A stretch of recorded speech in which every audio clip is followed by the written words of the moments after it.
안녕하세요. 제2의 아지트에 오신 여러분 환영합니다. 오늘은 어떤 사람과 결혼을 해야 할까요? 라는 주제로 이야기를 나눠보려고 하고요. 이 주제는 몇 편에 걸쳐서 시리즈로 기획을 했습니다. 그리고 이 주제는 꼭 결혼이 아니더라도요. 내가 안정적으로 오랫동안 연인 관계를 형성할 수 있는 사람을 알아보는 법에 관한 내용이라고도 할 수 있을 것 같습니다. 우선 저는 배우자는 자기와 최대한 비슷한 사람을 만나는 것이 좋다고 생각을 합니다. 사실 저는 친구는 나와 비슷한 사람 절반, 또 나와 많이 다른 사람 절반 정도로 형성을 하는 것이 좀 좋다고 생각을 해요. 나와 비슷한 친구는 말을 하지 않아도 통하는 부분이 있고, 그래서 같이 있으면 편하고 어떤 정서적인 위안도 얻을 수 있고, 이러한 장점이 있고요. 반면에 나와 많이 다른 친구는 좀 이해하기는 어렵고 같이 있으면 좀 불편할 수도 있어요. 근데 그럼에도 불구하고 저는 이런 친구들에게 오히려 배울 수 있는 점들이 많다고 생각을 합니다. 나와 이제 사고방식이나 생각이 다르기 때문에요. 어떤 사람이나 세상에 대한 이해도 넓힐 수가 있고요. 굳이 사람이 아니더라도 저는 개인적으로는 뭔가 불편함에서 이제 배우고 성장하고 그런 것들이 더 많다고 생각을 해요. 그래서 친구는 이렇게 좀 적당히 섞어서 사귀는 편이 좋다고 생각을 하고요. 그리고 사실 이제 연인의 경우도 나와 달라서 그 점이 매력적으로 다가오고 신선하고 그래서 만나는 경우도 많이 있습니다. 근데 대체로 그런 관계는 제가 봤을 때는 오래 가지는 못하는 것 같아요. 그러니까 왜냐하면 아무래도 너무 다르기 때문에 서로에 대한 이해를 할 수 있는 것들이 좀 한계가 있고요. 그러다 보니까 좀 갈등을 아무리 해결을 해 나가려고 해도 잘 갈등이 봉합이 되지 않는 그런 경우가 많지 않은가 싶습니다. 그래서 저는 배우자는 최대한 자기와 비슷한 사람을 만나는 편이 좋다고 생각을 하는데요. 왜냐하면 이건 배우자라는 어떤 특수성에서 이유를 찾을 수가 있습니다. 이 결혼을 한다는 건 일단 그 사람과 내가 생활 공간을 같이 공유를 한다는 의미니까요. 굉장히 붙어 있는 시간이 많다는 의미가 될 수가 있고요. 그리고 앞으로 이 사람과 많은 일들을 같이 해 나가면서 헤쳐나가고 그런 관계라는 의미입니다. 그러니까 많이 접하고 볼 일이 너무 많은 거예요. 그렇기 때문에 이런 사람과는 최대한 좀 갈등을 덜 겪을 수 있는 그런 사람이어야지 조금 더 오래 관계를 형성할 수 있다고 생각을 합니다. 물론 이런 관계라고 하더라도 우리는 결국에는 다른 사람이기 때문에 갈등이 생겨날 수밖에 없어요.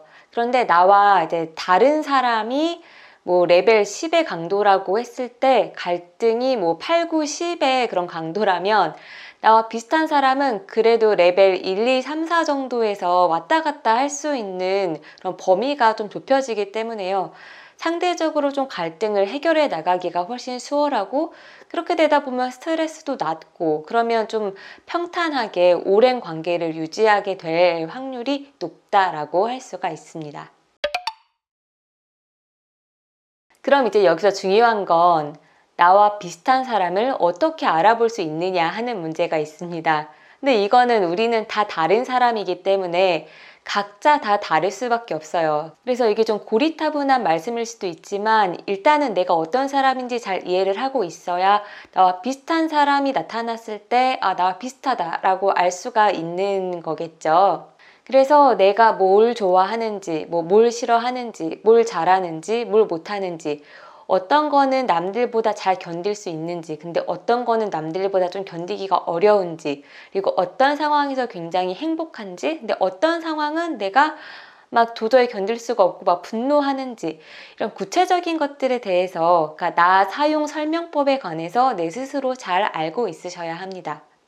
자기 욕구에 충실하고 자기를 잘 이해하고 계신 분들은 아니 이런 당연한 얘기를 왜 하지? 라고 생각하실 수도 있어요. 그런데 자기 자신의 욕구보다 타인의 기대나 어떤 욕구를 좀 충족을 시키면서 살아오신 분들은 나를 이해한다는 것 자체가 되게 낯섭니다. 그래서 사실 이것도 의식적으로 노력을 하고 배워야 하는 영역이거든요. 그래서 나를 이해할 수 있는 몇 가지 구체적인 방법이 있는데요. 오늘의 주제는 아니기 때문에 이 이야기는 제가 기회가 되면 다른 영상에서 좀 더 구체적으로 다뤄보려고 합니다. 그래도 간단한 방법 하나를 말씀을 드리자면요. 저는 일기 쓰기를 권해드리고 싶어요. 근데 일기를 쓰라고 하면 이제 노트에다가 이제 펜과 뭐 연필로 글을 쓰고 이런 게 부담스럽게 느껴지실 수 있는데요. 사실 일기를 쓰라는 이제 말씀은 하루에 뭐 1, 2분이라도 좋으니까 나에 관해서 생각하는 시간을 꼭 가지셔라 라는 의미입니다. 그러니까 그냥 우리가 자기 전에 눈을 감고 잠들기 직전에 뭐 그 1, 2분의 시간 정도에도 내가 오늘 언제 되게 즐거웠지? 근데 어떤 사람이랑 있을 때는 뭔가 되게 불편한 걸 느꼈네? 그러니까 이런 것들을 한번 곱씹어 보시고 이게 생각을 한번 하게 되면 그래도 나에 대한 이해도가 계속 시간이 쌓이면서 이게 높아질 수가 있습니다. 그래서 이렇게 나에 대한 성찰을 하라는 말씀을 드리는 거고요. 그리고 애인으로 나와 비슷한 사람을 발견하는 이 방법을 조금 더 속성으로 터득할 수 있는 방법을 하나 말씀을 드리자면요. 이제 나의 친한 친구들이 있잖아요. 뭐 짧게는 5년, 뭐 10년, 20년 이렇게 오랫동안 관계를 형성을 해온 내가 편하게 느끼고 신뢰할 수 있고 그런 친구들의 특성을 한번 좀 객관적으로 생각을 해보는 겁니다. 저는 사실 이거를 노트에 좀 적어 보시기를 권해요. 그냥 1시간 정도 시간을 내서 한번 생각을 해보는 겁니다. 그래서 이걸 쭉 적다 보면 이 친구와 내가 되게 다른 점이 많다는 거를 또 알 수가 있어요. 우리는 뭐 성격도 다르고 관심사도 다르고 이젠 직업도 다르고 근데 그럼에도 불구하고 이 몇몇 친구들 사이에 공통점을 또 파악을 할 수가 있습니다. 뭐 저 같은 경우에는 공통점을 다 모아놓고 보니까요. 뭔가 좀 성장하고 싶어하고 배우고 싶어하고 그리고 자기에 대한 성찰을 꾸준히 하는 사람 그런 특성이 있더라고요. 그래서 좀 독서를 즐기고 꾸준히 하고 뭐 일기를 쓴다거나 또 글 쓰는 걸 좋아하고 심리학에도 관심이 있고 이런 좀 공통적인 특성을 가진 사람들을 제가 편하게 느끼고 좀 오랫동안 관계를 형성해 왔다는 걸 알 수가 있었습니다. 그럼 아무래도 이런 사람이 내 뭐 애인이거나 배우자일 때 조금 더 관계를 오래 안정적으로 유지를 해나갈 확률이 아무래도 높지 않을까라는 그런 생각을 가지고 있습니다. 그리고 여기에서 더 나아가서요, 한번 상상을 해보는 거예요. 지금 내가 결혼을 고민하고 있는 이 사람이 나의 이런 친한 친구들과 같이 있다고 상상을 했을 때 그게 별로 어색하거나 뭐 불편하거나 그러지 않고 잘 스며들 것 같다. 이러면 아무래도 나의 기존에 내가 소중하게 여기고 편하게 느끼는 사람과 내가 결혼하고 싶은 사람의 공통점이 좀 많다고 할 수가 있을 거고요. 근데 상상을 했더니 뭔가 어색하고 어긋날 것 같고 불편할 것 같고 그리고 심지어 내가 친구들에게 이 사람을 소개시켜 준다는 이 상상만으로도 되게 뭔가 부끄럽고 만일에 이런 마음이 든다면 이 관계는 조금 더 생각을 해보시는 편이 좋지 않을까 싶습니다.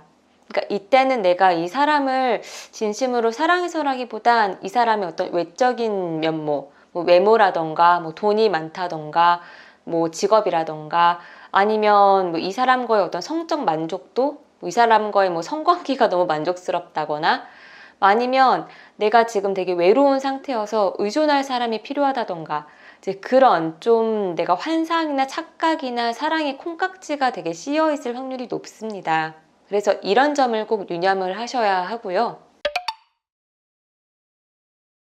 그리고 상상에서만 그치지 마시고요. 연애를 하다 보면 뭐 자연스럽게 나의 친구나 뭐 가족이나 이렇게 어울리게 될 그런 상황이 오지 않습니까?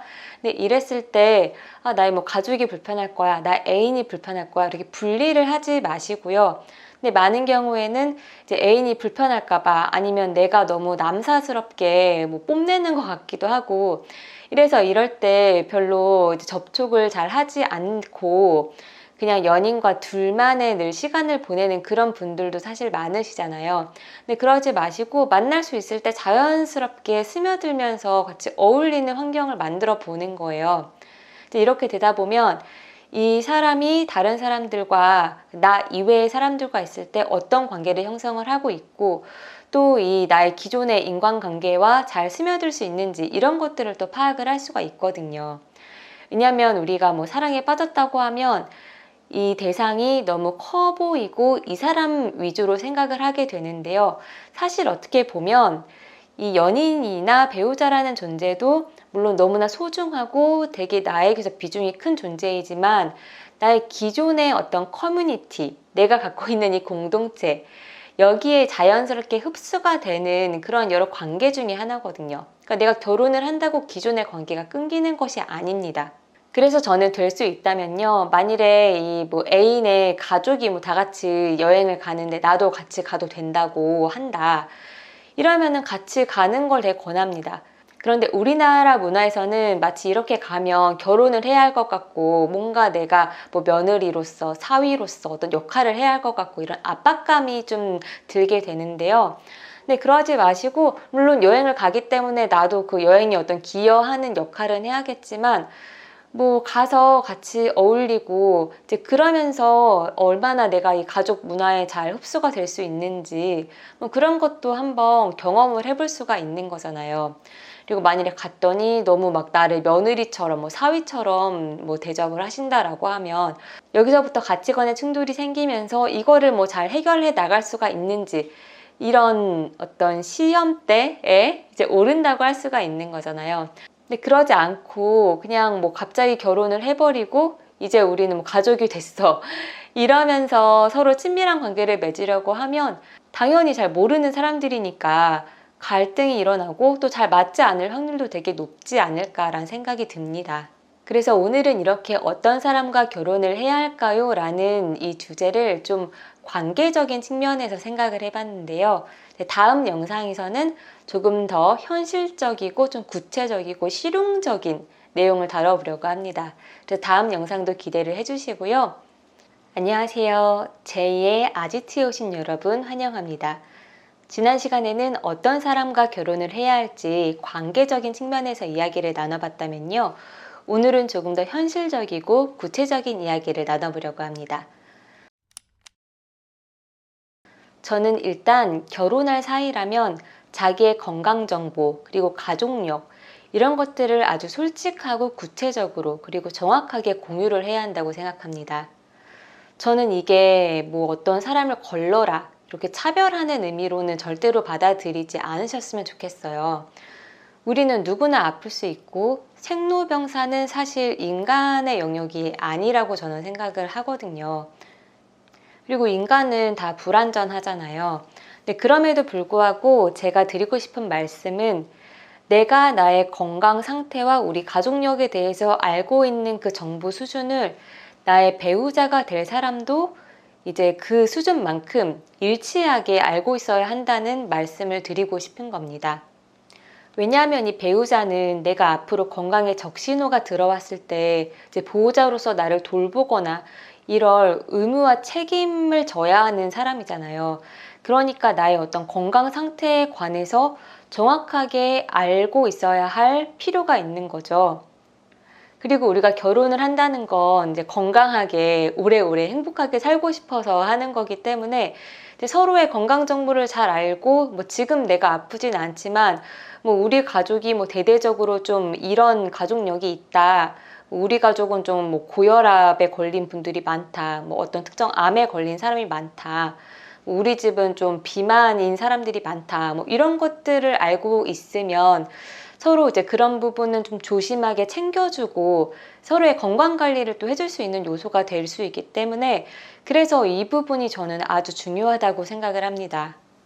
그리고 무엇보다 결혼을 한다는 건요, 물론 우리가 아이 없이 살기로 했어 라고 할 수도 있지만 언제든지 아이가 생길 수가 있는 거예요. 그리고 아이를 낳을지 말지 고민을 할 때도요, 우리의 건강 문제도 되게 중요하게 고려해야 하는 요소라고 저는 그렇게 생각을 합니다.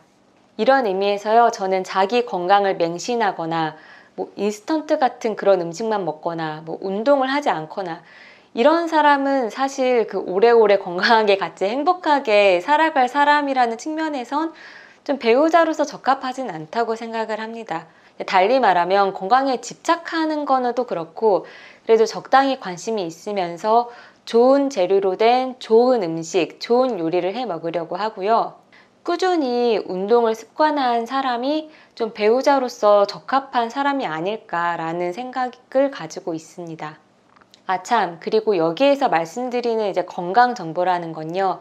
어떤 신체적인 것만 말씀드리는 것이 아니라 정신적인 그런 질환도 말씀을 드리는 겁니다.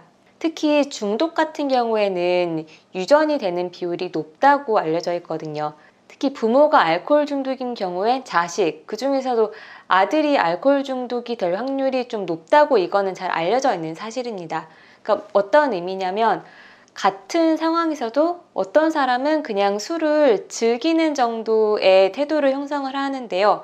어떤 사람은 이 술에 중독이 될 확률이 더 높다는 의미예요. 그래서 이러한 중독에 관한 문제는 좀 심각하게 생각을 해보셔야 한다고 저는 그렇게 생각을 하고요.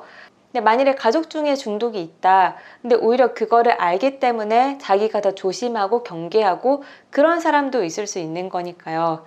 다른 영상에서도 말씀을 드리긴 했지만 사실 저희 가족의 이야기이기도 한데요.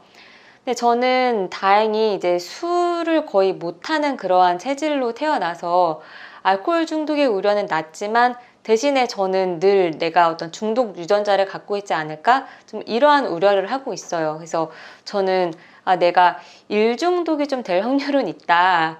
일에 너무 심하게 매진하거나 몰입을 하는 걸 늘 경계를 하고 굉장히 쉬는데 시간을 많이 배분하려고 노력을 합니다. 그러니까 이런 식으로 어떤 우리 가족의 어떤 가족력을 이해하고 있으면 내가 관리를 해 나가면서 생활의 균형을 좀 맞춰 나갈 수 있는 이런 환경을 내가 만들어 갈 수 있기 때문에 그래서 이 부분을 서로 잘 알고 있고 공유하고 그런 것들이 필요하다고 생각을 하고 있습니다. 그리고 두 번째로 배우자로 갖춰야 할 최소한의 요건은 경제적 능력을 갖췄는지라고 말씀을 드리고 싶어요. 근데 여기에서 말씀드리는 경제적 능력은 이 사람이 수입이 얼마나 많고 얼마나 재산을 가지고 있고 이런 의미라기보다는요. 물론 안정적인 직업을 가지고 안정적인 수입을 갖고 있는 사람은 결혼 상대로서는 어떤 최소한의 요건은 갖췄다라고 할 수가 있죠.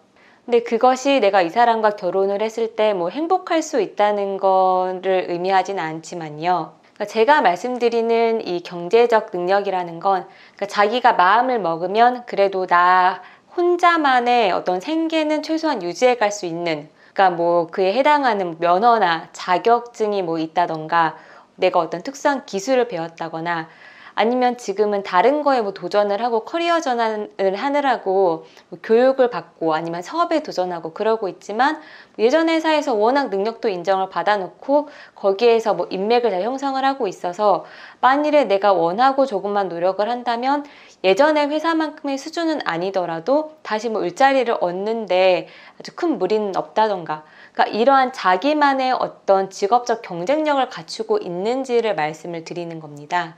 왜냐하면 이 직업적 능력, 경제적 능력을 갖췄는지는 이 사람이 독립을 할 수 있는 최소한의 조건을 갖췄는지에 해당하기 때문이에요.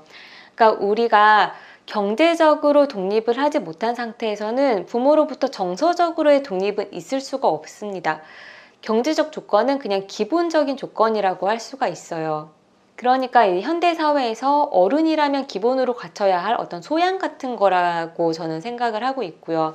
그리고 저는 인생을 살아가는 데 중요한 두 가지가 이제 인간관계, 사랑이라고 할 수가 있고요. 다른 하나는 일이라고 생각을 하고 있어요. 내가 이 일에서 얼마나 만족을 하고 있고 어떤 의미를 내가 만들어가고 있는지, 내가 얼마나 일을 그래도 즐겁게 해 나가는지 이런 것들이 내 삶의 만족도 그리고 주변 사람들과의 관계에도 또 영향을 미치게 되잖아요. 그래서 단순히 수입이 얼마다 이 사람이 이제 우리가 사회적으로 좋다고 생각하는 직업을 가졌는지 이것보다 사실 더 파악을 잘 해야 되는 건 이 사람이 일을 얼마나 만족하고 있고 여기에서 어떤 자기의 그런 의미, 소명의식을 찾아가고 있는지 이런 부분이 되게 진부하게 느껴지지만 사실 너무나 중요한 부분입니다. 왜냐하면 제가 이제 간단한 예를 하나 들어보면요. 만일에 어떤 사람이 자기는 이제 회사 일에 전혀 흥미를 느끼지 못하고 되게 열등감에 늘 절어 있고 이런 사람이라고 생각을 해볼게요. 이 사람이 근데 어느 날 상사한테 굉장히 지적을 많이 받고 많이 깨진 날인 거예요. 근데 이 사람이 이제 그래서 이 마음을 달래려고 술을 먹고 집에 돌아와서 상사에게 화풀이를 할 수는 없으니까 이제 가족들한테 화풀이를 하는 이러한 상황이 생길 수가 있는 거거든요.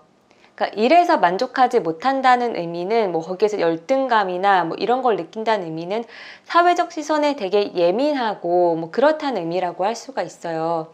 그래서 이런 사람 같은 경우에는 어떤 중독에 빠진다거나 아니면 어떤 폭력을 일으킨다거나 자기의 뭐 공허하고 외로운 마음을 달래려고 뭐 매도를 한다거나 이러할 가능성이 좀 제가 생각할 때는 높다고 생각을 하기 때문에요. 그래서 이 일에 대한 만족도를 또 이야기를 나눠보는 것이 되게 중요하다고 생각을 합니다. 그리고 한편으로 이제 오늘날의 시대는 수명도 길어졌고 그리고 자기가 자기 직업을 또 만들어갈 수 있는 시대이기도 해요. 그래서 이제 안정적이라고 생각하는 직업이 실제로는 불안정할 수도 있고요. 불안정하게 보이는 직업이 또 의외로 안정적일 수도 있습니다. 그래서 이러한 면모들도 잘 고려를 하시는 것이 중요하지 않을까라는 생각이 있습니다. 그리고 세 번째로는 이 사람이 정서적으로 잘 독립된 사람인지, 이제 앞서서는 경제적 독립을 살펴봤고요. 이 정서적 독립이 잘 되어 있는 사람인지를 파악하는 것도 중요하다고 생각을 합니다. 그러니까 우리가 이제 마마보이 마마걸이랑 살 수는 없잖아요. 그러니까 무슨 일만 생기면 엄마 아빠를 찾고 뭐 무슨 갈등이나 해결해야 될 일이 생기면 우리 엄마 아빠가 다 해결해 줄 거야.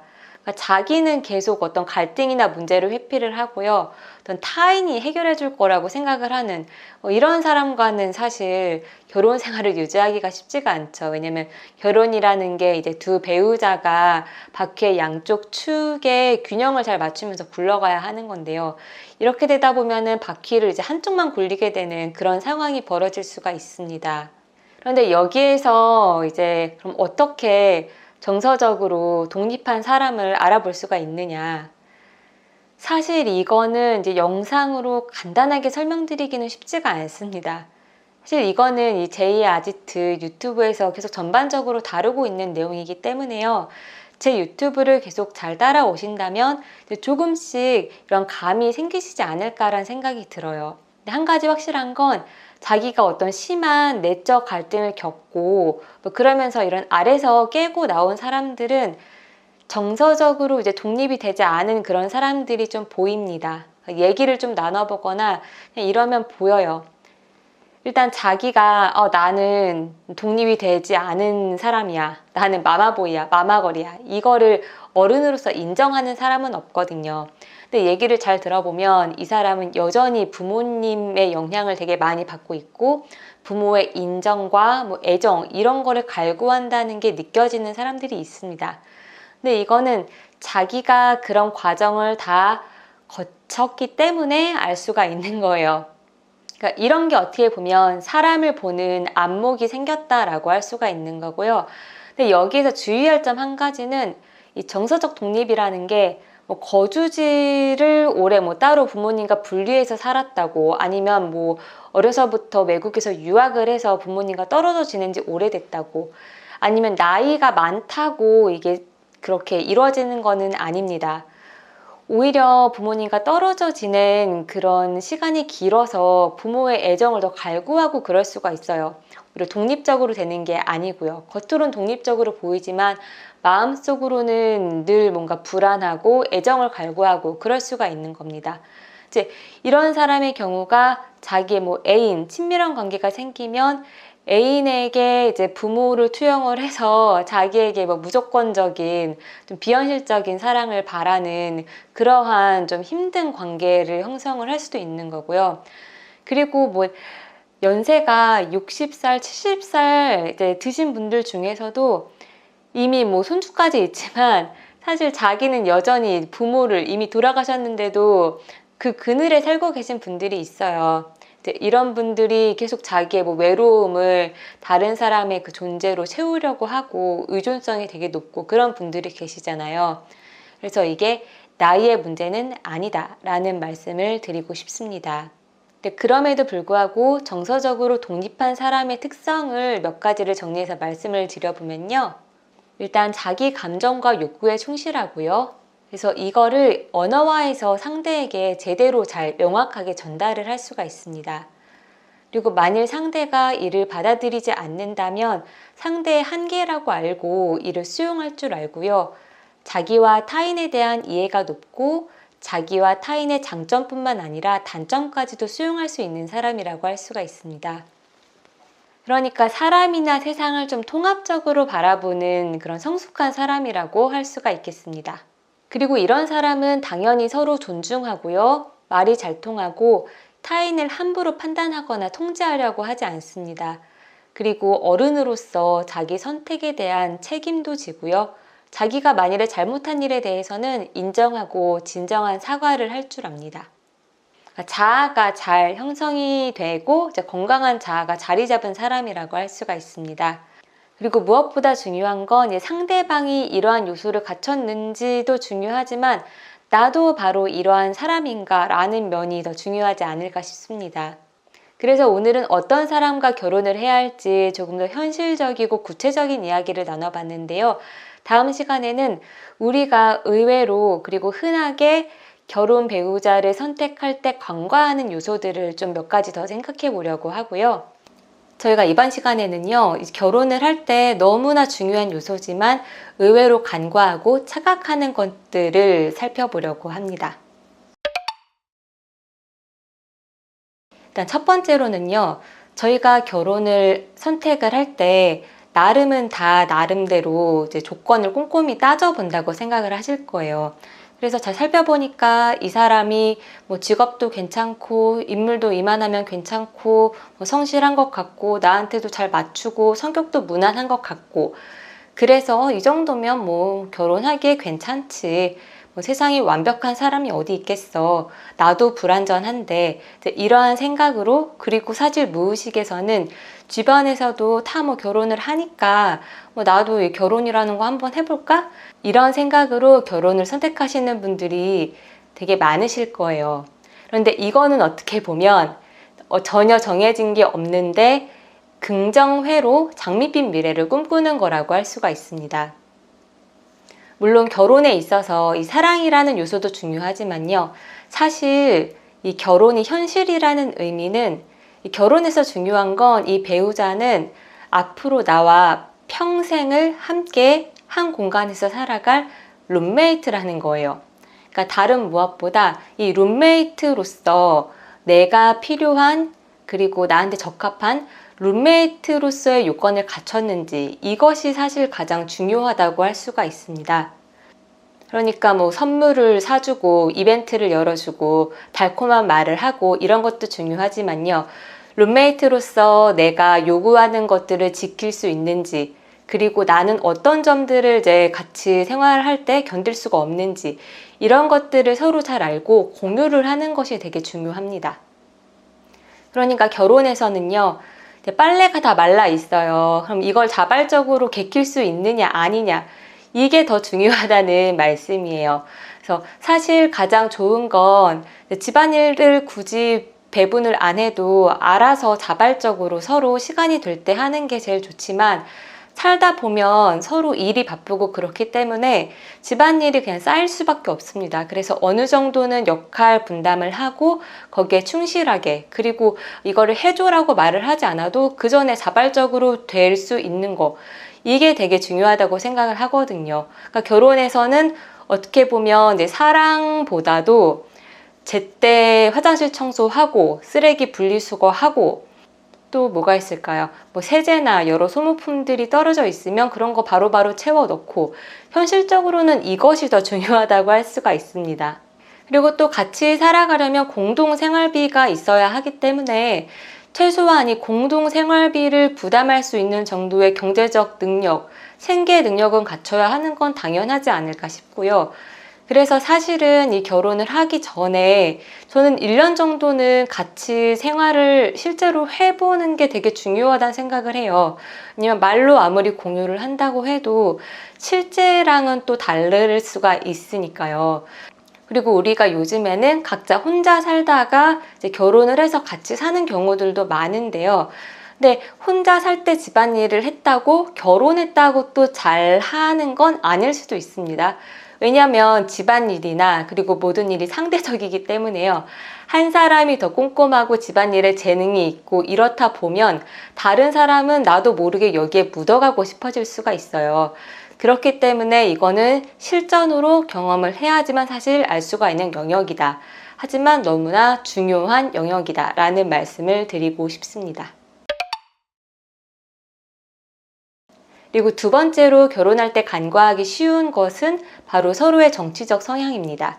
이건 제가 드리는 말씀은 아니고요. 많은 심리학자들이 결혼을 유지하는데 이제 직접적으로 영향을 미치는 요소로 바로 이 정치적 성향을 꼽고 있습니다. 그러니까 우리가 결혼을 선택할 때 중요하다고 생각하는 뭐 서로의 직업, 경제적인 차이, 어떤 사회적인 차이, 뭐 국적의 차이 이런 거는 사실 이제 결혼의 유지에 아주 직접적인 영향을 미치지는 않는다고 해요. 그러니까 이건 어떻게 보면 이런 부분들은 서로 이해하고 뭐 이야기를 하고 이러면 어떤 좁힐 수 있는 서로 이해할 수 있는 영역이라고 할 수가 있는데요. 이 정치적 성향의 차이는 좁힐 수가 없고 말로 해서는 해결이 될 수 없는 그런 의미라고 생각할 수가 있습니다. 그리고 참고적으로 이제 이혼에 직접적으로 영향을 미치는 요소는 정치적 성향과 그리고 알코올 중독 이 부분은 되게 큰 영향을 미치는 요소라고 그렇게 알려져 있고요. 그래서 제가 이 정치적 성향이 결혼에 있어서 왜 이렇게 중요한가 라고 생각을 해보니까요. 결국에 이 정치적 성향이라는 건 개인의 가치관과 굉장히 많이 맞닿아 있습니다. 그러니까 이 가치관이라는 건 내가 인생을 살아가면서 무엇을 중요하게 생각하는지, 어디에 우선순위를 두고 살아가는지에 대한 영역인 거잖아요. 그러니까 뭐 예를 들어서 이제 행복에 대해서 내가 어떻게 하면 행복해질 수 있느냐라는 가치를 따졌을 때 어떤 사람은 뭐 가족이나 어떤 공동체, 삶과 일의 균형 이런 걸 중요하게 생각하는 사람이 있을 수도 있고요. 또 어떤 사람은 나는 일, 그리고 어떤 뭐 신앙생활 아니면 어떤 사회적 지위, 명예 이런 거를 더 가치를 둘 수 있는 사람도 있습니다. 근데 연애할 때는 이제 이런 부분이 잘 드러나지가 않지만 막상 결혼을 했더니 나는 가족을 되게 중시하는 사람인데 이 사람은 일을 되게 중시하는 사람인 거예요. 근데 결국에 향하는 방향은 같습니다. 우리 가족이 행복해지려면 이 사람은 가족과 직접적으로 일을 좀 덜하고 돈을 덜 벌더라도 같이 가족과 시간을 보내는 거 이게 행복이라고 느끼는 사람과 아니야 우리 가족이 행복해지려면 물질적으로 아주 풍요로워야 해. 나는 그게 내가 생각하는 우리 가족의 행복이야. 이런 사람은 사실 양립해서 살아가기가 쉽지가 않을 거고요. 갈등이 되게 클 수밖에 없습니다. 그러니까 이러한 자기의 가치관에 대한 부분을 잘 이야기를 나눠봐야 한다라는 말씀을 드리고 싶고요. 그러니까 이런 영역은 결국에 어떤 행복관, 교육관, 뭐 여러 가지 뭐 심지어 역사관, 뭐 전통에 대한 보수성 이런 많은 부분들에 영향을 미치는 것이기 때문에요. 이 가치관에 대해서 이야기를 잘 나눠보셔야 한다라는 말씀을 드리고 싶습니다. 그리고 세 번째로는요, 스트레스에 대한 예민성입니다. 그러니까 너무 사람이 너무 예민하고 너무 까칠하고 이제 이런 사람과는 사실 같이 살아가기가 쉽지가 않습니다. 근데 사실 우리가 이런 사람이라고 이제 티가 나면 아마 결혼을 하지 않을 거예요. 그런데 많은 경우에는 연애할 때는 이렇게까지 문제가 심각해지지가 않을 확률이 높습니다. 왜냐하면 이때는 나도 사랑에 빠져있기 때문에 그 상대방의 예민함이나 이런 걸 관대하게 바라보면서요. 이거를 그냥 귀엽다고 생각을 할 수도 있어요. 그리고 상대방도 지금 사랑에 빠져있고 나한테 잘 보이고 싶고 이렇기 때문에 나에게 잘 맞추고 최대한 배려를 하기 때문에 이러한 예민성이 잘 드러나지 않을 수 있습니다. 그런데 이제 결혼을 하고 사랑의 콩깍지가 벗겨지면 그때부터는 이러한 예민성이 그냥 그대로 드러날 수가 있는 거거든요. 그럼 이제 여기에서 그럼 이 사람이 실제로 예민한지 어떻게 파악할 수 있느냐? 저는 이거는 서로가 어떤 건전한 취미생활, 꾸준히 하고 있는 취미생활을 갖고 있는지로 좀 파악할 수 있지 않을까라는 생각이 들어요. 왜냐하면 이 스트레스에 대한 예민성은 결국에 내가 스트레스를 잘 관리를 하지 못하고 내가 내 스트레스를 잘 알아채지 못해서 잘 해소를 못한다는 의미일 수 있습니다. 그런데 이제 건전한 취미 생활을 갖고 있다는 거는 내 어떤 에너지 같은 거, 스트레스 같은 거를 발산을 하고 내 삶에 좀 활기도 돋고 기분 전환도 되고 이렇다는 의미일 수가 있거든요. 여기에서 취미 생활이라는 게 뭐 순간적으로 도파민이 막 분비가 되는 뭐 술을 뭐 마신다거나 넷플릭스를 본다던가 이런 유튜브를 본다던가 계속 뭐 휴대폰을 계속 한다던가 이제 이런 말씀을 드리는 건 아니고요. 내가 직접적으로 시간을 내서 이제 하는 그런 취미 생활이 있느냐의 말씀을 드리는 거예요. 왜냐면 저희가 일도 해야 되고 매우 바쁘고 되게 피곤한 하루하루를 살아가고 있습니다. 근데 내가 굳이 시간을 내서 내 에너지를 쏟아서 다른 무엇인가를 한다는 이야기는요, 내 인생에 있어서 일이나 사랑, 그러니까 인간관계 이외에도 또 중요한 무엇인가가 있다는 의미일 수 있어요. 그러니까 여기에서 나의 어떤 스트레스를 다 해소를 하고 그렇다는 의미일 수 있습니다. 그래서 저는 무엇보다 이 취미생활 중에 운동을 하는 게 되게 좋다고 생각을 해요. 왜냐면 운동을 하게 되면 이제 스트레스도 어떻게 분산이 되고 또 체력도 좋아지기 때문에 다시 또 스트레스를 견디는 힘이 커지는 그러한 어떤 좋은 순환이 된다고 할 수가 있기 때문에 저는 운동이 되게 좋다고 생각을 하고요. 그리고 여기에 하나 더 덧붙인다면 운동을 하면서 독서까지 하는 사람이라면 저는 이 사람은 배우자로 매우 적합하지 않을까라는 생각을 합니다. 왜냐하면 독서를 한다는 건 이제 나의 성찰을 하고 나의 내면을 탐색한다는 그런 의미일 수도 있기 때문에요. 이렇게 되면은 자기에 대한 이해도 높고 나도 언제든지 뭐 틀릴 수 있다. 이런 마음을 갖고 살아가는 겸손하고 다양성을 이렇게 이해하고 존중하는 사람이라는 그런 생각을 갖고 있기 때문이에요. 그리고 물론 이 부부 사이에서 오늘 있었던 되게 억울한 일, 힘든 일 이런 것들을 서로 공유하고 위로를 받고 이럴 수 있습니다. 저는 이런 게 참 좋다고 생각을 하고 있어요. 그런데 이게 가끔씩이 아니라 내가 매일 나의 어떤 하소연, 나의 억울함을 집에 돌아와서 매일 토로를 한다. 그리고 이게 상대방의 의무이고 나는 이 상대를 사랑하기 때문에 나의 모든 감정을 상대에게 털어놓는 게 당연하다고 생각한다. 이거는 어떻게 보면은 스트레스를 나 혼자 감당하는 게 아니라 나의 모든 스트레스를 상대방이 해결해 주기를 바라는 거라고 저는 생각을 하거든요. 그래서 과연 이게 내가 솔직하다고 할 수가 있을까? 저는 이거는 그렇게 바람직하다는 생각은 들지가 않아요. 왜냐면 이게 나한테는 솔직하겠지만 상대한테는 내가 지금 상대방을 감정 쓰레기통으로 취급을 하는 걸 수도 있고요. 상대도 이러다 보면 점점 지쳐가고 그리고 관계의 피로도가 누적이 되면 관계에서 점점 이 관계가 소원해지고 이럴 수 있기 때문에 저는 이거는 별로 바람직하다는 생각은 하지 않고 있습니다.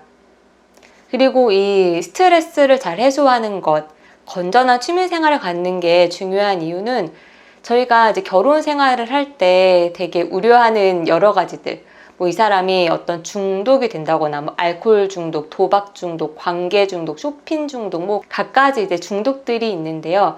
그런 거 아니면 이 사람이 어떤 폭력적인 성향을 나타낸다거나 아니면 뭐 외도를 한다거나 이러한 우려가 그래도 건전한 취미 생활을 갖고 있는 사람은 조금 낫지 않을까라는 생각을 하기 때문이에요. 그러니까 이 사람이 매일 날이 서 있고 스트레스를 잘 해소를 못해서요. 이러다 보면 아무래도 배우자도 되게 조심스러워질 수밖에 없고요. 이러다 보면은 관계가 좀 어색해지고 그러면 이 스트레스를 심하고 어떤 여기 예민성이 높은 사람은 내가 외롭다, 공허하다 이런 감정을 느끼다 보면 배우자에게서 어떤 심리적인 만족감을 얻지 못하고요. 회사에 갔더니 나에게 막 따뜻한 말 한마디를 해주는 이 사람에게 빠져서 그래서 자기는 이제 다시 뭐 사랑에 빠졌다라고 주장을 하는 이러한 이제 외도나 불륜으로 빠지게 되는 게 결국에는 저는 스트레스를 잘 이 관리를 못하는 데서 오지 않나라는 생각을 가지고 있어서요. 그래서 이러한 스트레스를 잘 해소를 하고 특히 저는 운동을 하고 독서를 하는 이런 것이 되게 중요하지 않나 라는 생각을 가지고 있습니다.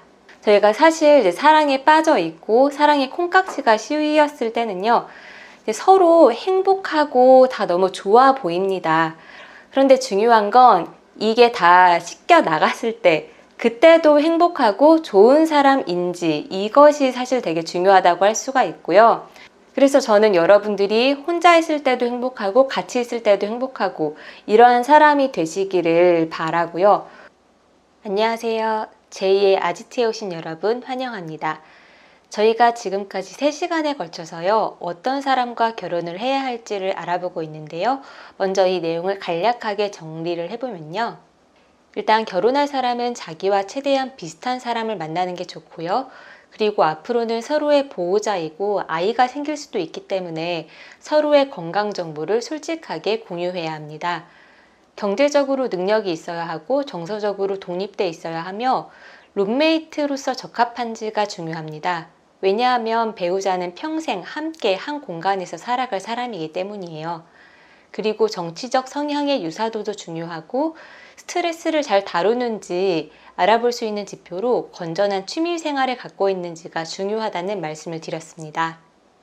오늘은 어떤 사람과 결혼을 해야 할지 마지막 시간인데요. 그런데 문제는 저희가 이런 것들을 이론으로 알고 있다고 하더라도 항상 상대방에게 너무 맞추고 의존하는 이런 자존감 낮은 연애, 그래서 늘 나쁜 남자, 나쁜 여자만 만나오신 분들은 이론을 안다고 하더라도 당장에 정서적으로 안정돼 있고 건강하고 균형 잡힌 이런 좋은 사람들을 잘 만나기가 쉽지가 않다는 거예요. 왜냐하면 자기는 늘 이런 사람들이 익숙했기 때문이에요. 이거를 심리학에서는 이제 반복 강박이라는 용어로도 표현을 하는데요.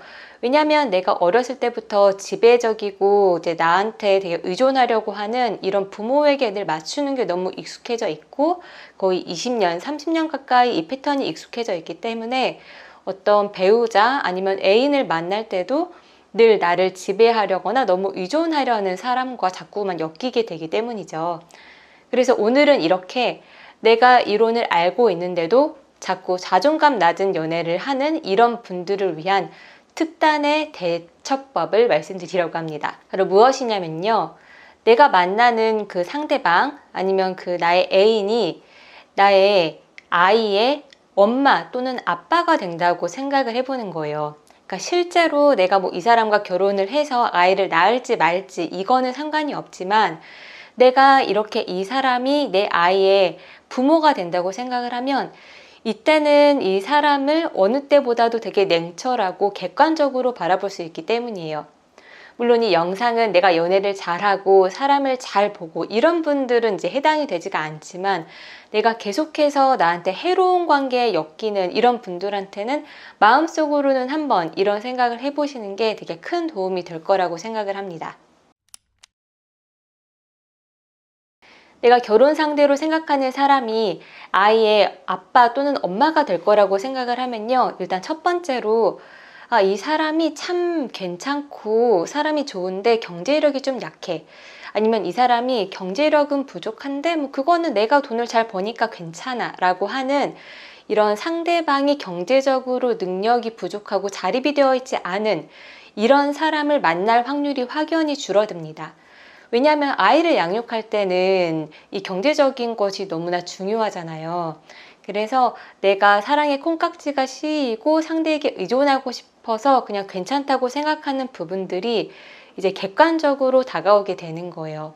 그리고 내가 아이를 키운다고 생각을 하면 사실 나는 좀 뭐 잘 안 먹고 뭐 예쁜 옷도 안 입고 여행도 잘 안 다니고 이래도 괜찮았어요. 그런데 아이를 생각했더니 내 아이는 나는 영어 유치원도 보내고 싶고 좀 비싸고 좋은 옷도 입히고 싶고 이런 마음이 들 수 있단 말이에요. 그럼 사실 나는 경제적으로 약한 사람을 만나야 되는 게 아니라 사실 나는 경제적인 그런 욕망이 되게 큰 사람이라고 할 수 있습니다. 근데 어떻게 보면 내가 그걸 늘 억눌러 왔다고 할 수가 있어요. 왜냐하면 내가 아이에게 해주고 싶은 건 어떻게 보면 내가 되게 결핍을 느끼는 부분을 해주고 싶어 하는 거란 말이죠. 그래서 이런 사람의 경우는 내가 이 사랑의 콩깍지가 씌여서 경제적으로 부족한 사람을 만나면 결혼 생활을 하면서 실제로는 되게 불만족을 느낄 확률이 높습니다. 그래서 경제적으로 약한 사람을 만나는 게 아니라 경제적으로 풍족한 사람을 만나야 하는 거예요. 물론 여기에서 나보다 너무 경제적으로 월등한 사람을 만나게 되면 이때는 또 오히려 내가 상대에게 지배당하고 휘둘릴 확률도 되게 높습니다. 그래서 제 생각에는 경제적으로도 비슷한 사람이 만나는 게 조금 평등하고 이런 관계를 유지하는 데 되게 중요하지 않나라는 생각이 들어요. 근데 그럼에도 불구하고 내 욕망의 방향이 어디로 향하고 있는지 알고 그런 사람을 만나는 게 중요하다라는 말씀을 드리는 거고요. 어떤 말씀인지 여러분들 다 이해하고 계시죠? 그리고 두 번째로는 내가 결혼하고 싶은 상대가 아이의 아빠 또는 엄마가 된다라고 생각을 하면요. 아, 내가 이 사람과 말이 진짜로 잘 통하나? 내가 이 사람과 어떤 가치관이나 생각이 진짜로 비슷한가? 이런 부분에 대해서도 조금 더 객관적으로 생각을 해볼 수가 있습니다. 그러니까 아이를 키운다는 건 의사소통이 되게 중요하다고 할 수가 있잖아요. 그래서 만일에 뭐 아이에게 어떤 문제가 생겼을 때 아니면 아이가 잘못했을 때 이때 서로 어떻게 대처할지를 생각을 해보면 상대의 성격과 가치관이 고스란히 드러나고 이때 갈등이 생겨날 것 같다라는 그런 여지가 크면 상대방과 나의 생각의 차이가 사실은 되게 크다고 할 수가 있어요. 그런데 지금은 연애를 하고 있으니까 그냥 어지간한 것들은 뭐 갈등이 일어날 일이 별로 없잖아요. 다 좋게 보이고. 그래서 내가 사실은 상대를 제대로 알고 있지 못하다라고 생각을 하실 수가 있습니다. 그러니까 연애를 하거나 둘이 있을 땐 문제가 되지 않을 상황이 아이가 있을 때는 문제가 될 수 있을 수 있고 그리고 그게 되게 치명적일 수 있다는 거예요. 그러니까 제가 예를 한번 들어볼게요. 만일에 이 상대방이 뭐 평소에 회사도 잘 가고 일도 잘 하고 나와 뭐 데이트도 잘 합니다. 그런데 이거를 제외한 대부분의 시간은 컴퓨터 게임이나 아니면 스마트폰을 사용하는데 모두 보내고 있어요. 근데 연애를 할 때는 뭐 그 사람이 개인 시간을 쓰는 거고 뭐 자기 할 일은 잘 하고 하니까 뭐 별 문제가 되겠어? 뭐 이 사람이 뭐 돈을 펑펑 쓰는 것도 아니고 다른 뭐 취미 생활이 크게 있는 것도 아니고 그리고 뭐 집에서 뭐 자기 할 일 이렇게 노는 건데 그게 뭐가 문제가 되겠어? 라고 생각할 수가 있어요. 그런데 이거를 만일에 아이를 같이 키운다고 생각을 해보면 앞이 깜깜해집니다. 요새 아이들과 부모님이 스마트폰 사용으로 갈등을 굉장히 많이 빚잖아요. 근데 머릿속에 그려지는 거예요. 아이가 있는데도 불구하고 이 사람이 회사 갔다 와서 계속 스마트폰만 만지고 있을게요. 그러니까 그냥 연애를 할 때는 이게 그냥 이 사람의 자유활동이라 생각이 들었는데 아이가 있다고 생각하면 이 사람은 자유활동을 하는 게 아니라 스마트폰 중독이구나. 그러니까 나랑 만일에 같이 결혼을 해서 집에 있다고 하더라도 이 사람이 어떤 가정에 충실한 게 아니라 핸드폰이나 어떤 컴퓨터 게임에만 빠져 있을 확률이 되게 높겠구나. 그렇게 의사소통이 단절이 되겠구나. 아이에게도 해로운 영향을 미치겠구나. 이러한 정신이 번쩍 들게 되는 겁니다. 또 다른 예를 하나 더 들어볼게요.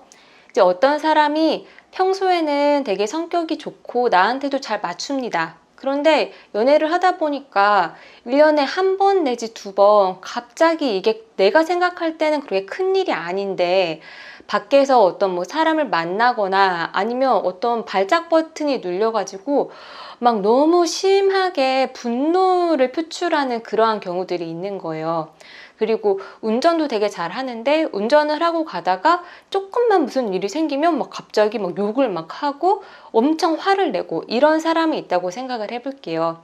근데 이 사람이 아주 뭐 많이 그러는 건 아니고 평소에는 괜찮고 그리고 뭐 그렇게 하고 나면 나한테 바로 미안하다고 사과를 하고 그리고 내가 그런 거 문제를 지적하면 이 사람이 반성도 하고 그래서 이게 괜찮다라는 생각이 들지만요.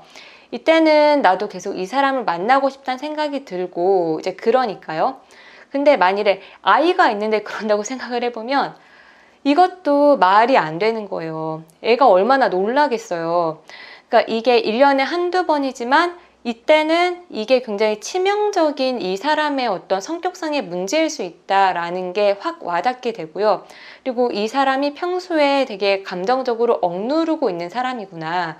그래서 이런 것들 자기가 뭐 같이 공유를 해야 할 일들을 배우자인 나에게 공유를 하지 않을 수도 있고, 자기가 늘 억압을 하기 때문에 아이도 되게 억압하고 강제적으로 뭘 하고 통제할 확률이 높구나, 이런 생각이 번쩍 드는 겁니다. 그러니까 연애할 때 나는 그냥 이해할 수 있다고 생각한 부분들이 사실은 이해를 하면 안 되는 그런 부분들이라는 게 내가 애가 있다고 상상을 하면 확 와닿는 거예요. 그리고 의사소통이 실제로 잘 되는지도 생각해 볼 수 있고요. 그리고 아이가 있다고 생각을 하면 이 사람에게 궁금한 점이 되게 많아집니다. 그러니까 우리가 보통 연애하면 뭐 좋은 데 가서 맛있는 음식 먹고 같이 예쁘게 사진 찍어서 뭐 SNS에 올리고 뭐 카톡에 뭐 하트 보내고 이런 것들을 되게 이제 즐겁고 이제 그렇게 생각을 하지만요. 근데 아이를 키운다고 생각을 하면 그런 것들 전혀 중요하지 않습니다. 이때부터는 이 사람은 어떻게 성장을 했지? 이 사람은 학교 다닐 때 어떤 학생이었지? 이 사람이 부모님은 어떤 분들이지? 이 사람이 부모님과의 관계는 어떻지?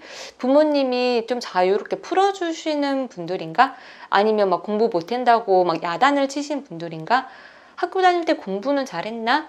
공부를 못했다면 뭐 그땐 어떻게 대처를 했지? 뭐 관심 있는 과목은 뭐였을까? 만일에 뭐 대학에 진학을 안 했다면 대학 진학은 왜 안 했지? 꼭 대학을 가야 한다는 의미는 아니지만 우리나라는 워낙 대학 진학률이 높으니까요. 뭐 대학 진학을 안 한 이유가 뭐 경제적으로 힘들어서인가? 그럼 지금도 이 사람은 좀 공부를 하고 싶은 그러한 마음이 있나? 아니면 진짜 뭐 공부라는 것 자체에 관심이 없었나?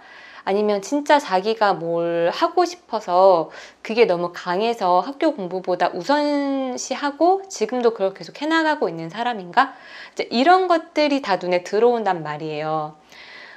그래서 사실 이런 것들이 진짜 대화이고 사람에 대해서 진짜 알아가는 거라고 할 수가 있어요. 그냥 데이트를 해서 즐거운 시간을 보내고 하트 보내고 뭐 사랑해라고 말하고 이런 거로는 상대방에 대해서 거의 알 수 있는 게 없다.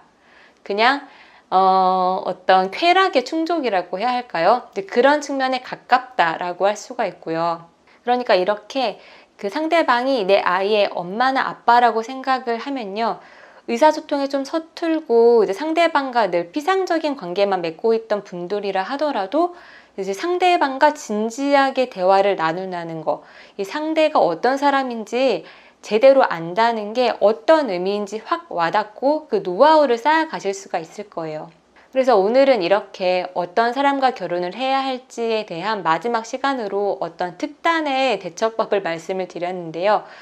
좀 공감이 되시는지 모르겠어요. 그래도 여러분들께 좀 도움이 되셨으면 좋겠고요. 그러니까 핵심은 피상적인 관계를 형성하는 게 아니라 서로가 진짜로 어떤 사람인지, 이 사람의 장점뿐만 아니라 단점, 불안정한 점, 불완전한 점, 이 사람이 이제 성장을 하면서 되게 즐거웠던 기억뿐만 아니라 힘들고 아팠던 기억, 이런 것까지도 다 서로 공유를 하고, 그럼에도 불구하고 내가 이 사람을 수용할 수 있다라는 생각이 들었을 때 그때가 이제 결혼을 할지 말지 결정을 내릴 수 있는 시점이다라는 말씀을 드리고 싶었습니다. 그래서 오늘도 여러분들의 자유로운 생각과 의견 함께 나누고 싶은 주제는 댓글로 남겨주시고요. 오늘 영상이 마음에 드셨다면 좋아요와 구독으로 여러분들의 마음을 표현해 주시면 무척 감사하겠습니다. 그럼 저는 더 좋은 영상으로 돌아오겠습니다. 감사합니다.